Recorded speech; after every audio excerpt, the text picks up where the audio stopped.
Morning दोस्तों, the education India में आप सबों का स्वागत है। दोस्तों, इन दिनों हम आप सबों के बीच बहुत कम प्रेजेंट हो रहे हैं क्योंकि हमारी तबीयत कुछ ठीक नहीं थी, इसलिए हम आप सबों के सामने प्रेजेंट नहीं हो रहे थे।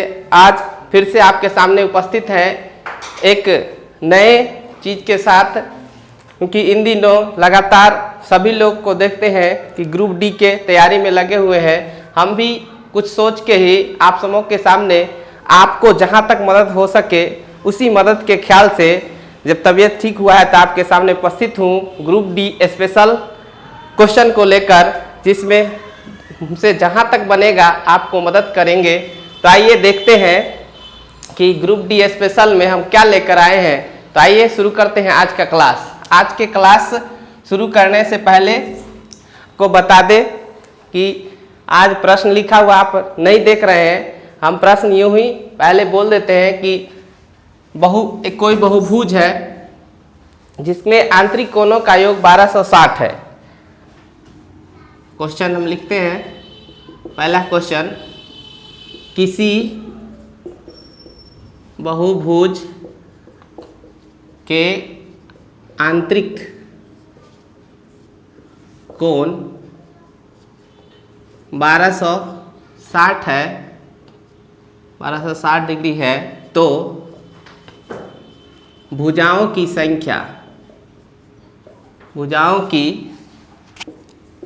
संख्या ज्ञात करें।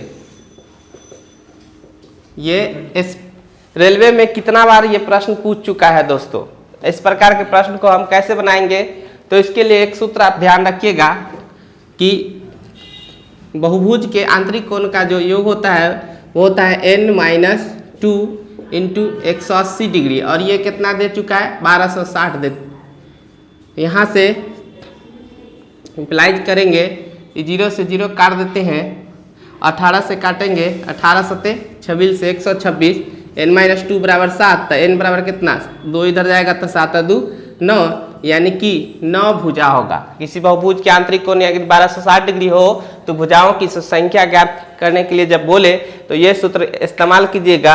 और इस प्रकार हम जब इस सूत्र का इस्तेमाल करते हैं तो कितना आया, n का मान 9 आया, इसलिए भुजाओं की संख्या 9 होगा। आइए बढ़ते हैं अगले प्रश्नों की तरफ। दोस्तों, दूसरा, एक प्राकृत संख्या 1 को छोड़कर का वर्ग या तो 3 का गुणक है या 3 के गुणक से डैश अधिक है।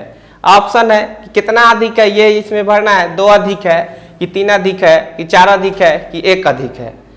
तो प्रश्न पहले समझिए। एक प्राकृत संख्या कैसे, यानी नेचुरल नंबर 1 से शुरू होता है दोस्तों, लेकिन 1 को लेना नहीं है। प्रश्न कह दिया है पहले कि 1 को छोड़कर, तो 1 को छोड़कर तो कितना 2 से लेते हैं, 2 लेते हैं, तो कहता है अगर 2 का वर्ग करते हैं, 2 का वर्ग करेंगे तो 2 दूना 4, तो वर्ग या तो 3 का गुणक है या 3 के गुणक से। यहाँ से देखते हैं तो 4 है, तो 4 है तो कितना 3 से 1 ज्यादा है कि नहीं, 3 में अगर 1 जोड़ते हैं तो कितना होगा 4, यानी कि ये 3 के गुणक से 1 अधिक पूरा है। फिर अगर हम 3 लेते हैं, 3 का स्क्वायर करते हैं, 3 3 9, ये 9 जो आया ये 3 के गुणक आया दोस्तों। 3 के गुणक है ना 9, क्योंकि 3 के पारा में 9 आता है। गुणक का मतलब 3 से पूरा डिवाइड हो, तो 9 3 से पूरा डिवाइड होता है, ये तो 3 का गुणक है। फिर उसी तरह अगर 4 के स्क्वायर करते हैं तो 4 चौका 16। अब ये 3 का तो गुणक नहीं है, बल्कि क्या है, तो 3 के ये गुणक से कितना 1 ज़्यादा है। कैसे 1 ज़्यादा है, तो 3 से अगर भाग देंगे तो 3 5 15, 1 ज़्यादा आ रहा है, यानी कि इसमें ऑप्शन नंबर डी हो जाएगा। कहा ना, 3 के या तो 3 के गुणक होगा या 3 के गुणक से कितना ज़्यादा होगा, 1 होगा, 1 ज़्यादा होगा। देख ही रहे हैं, 2 का स्क्वायर किए तो 4 आया, जो 3 के गुणक से 1 ज़्यादा है। फिर 3 का किए तो 3 के गुणक तो आया, लेकिन फिर जब ही 4 का स्क्वायर किए तो 3 के गुणक से 1 ज़्यादा हुआ। उसी तरह आप करके देख सकते हैं। तो फाइनली जब भी आएगा तो या तो वो 3 के गुणक आएगा या 3 के गुणक से 1 ज़्यादा आएगा। आइए बढ़ते हैं अगले प्रश्नों की तरफ। आइए दोस्तों देखते हैं तीसरा प्रश्न। तीसरा प्रश्न है आज का, मोनिका के पिता की आयु मोनिका के जन्म के समय 38 वर्ष थी, जबकि उसकी मां की आयु उस समय 36 वर्ष थी जब उसकी 4 वर्ष छोटी बहन का जन्म हुआ था। उनके माता पिता की आयु के बीच अंतर क्या है। दोस्तों, ये प्रश्न बहुत हल्का है, लेकिन पढ़ने से लगता है कि बहुत ये पेचीदा प्रश्न है, जबकि पेचीदा है नहीं।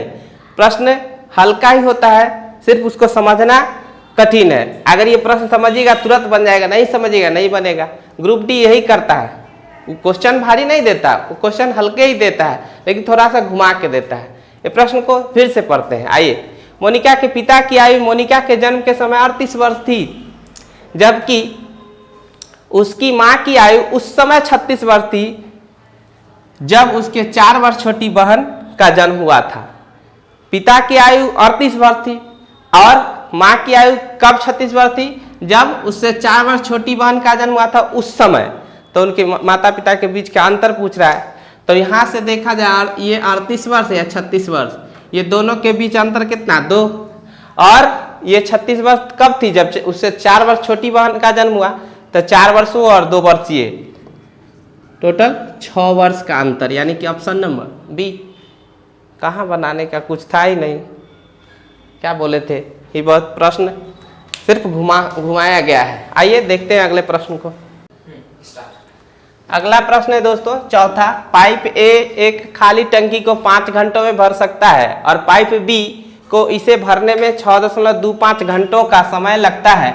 जब टंकी खाली थी तो दोनों पाइपों को एक साथ खोल दिया गया, लेकिन कुछ समय बाद पाइप बी को बंद कर दिया गया, जिससे टंकी को भरने में 3.4 घंटों का समय लगा। पाइप बी को कितने घंटों के लिए खोला गया था, यही निकालना है। यह ग्रुप डी का प्रश्न है दोस्तों। ये पिछले लगभग 2018 28 तारीख 9वां महीना 2018 में ये प्रश्न पूछा गया था। ये फर्स्ट शिफ्ट का क्वेश्चन है। तो देखते हैं कैसे बनेगा। पाइप ए एक खाली टंकी को 5 घंटों में भर सकता है। तो ए द्वारा जरा देखते हैं, ए द्वारा टंकी का भरा गया भाग अगर निकाल ले तो 5 घंटा में भरता है। और कितना देर में टोटल भरा है? 3.4। तो 3.4 बटे 5।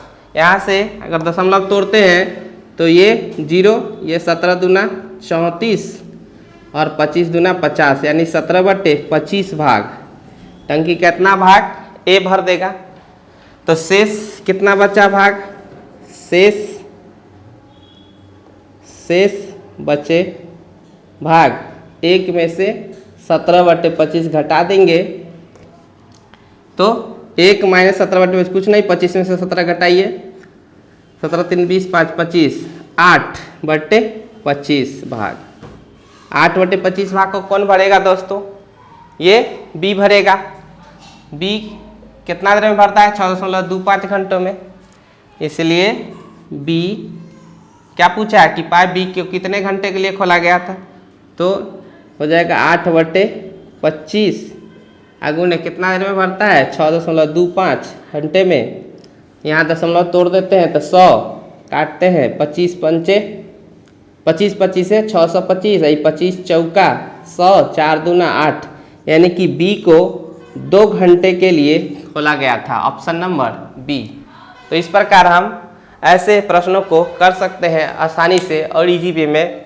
दोस्तों चलते हैं, आज के क्लास को हम यहीं पे ड्रॉप करते हैं। फिर से मिलते हैं हम अपने नेक्स्ट क्लास में और भी अच्छे अच्छे प्रश्नों को लेकर। तब तक के लिए हमें इजाज़त दीजिए। आप जहाँ रहें स्वस्थ रहें, सुरक्षित रहें। जय हिंद, जय भारत।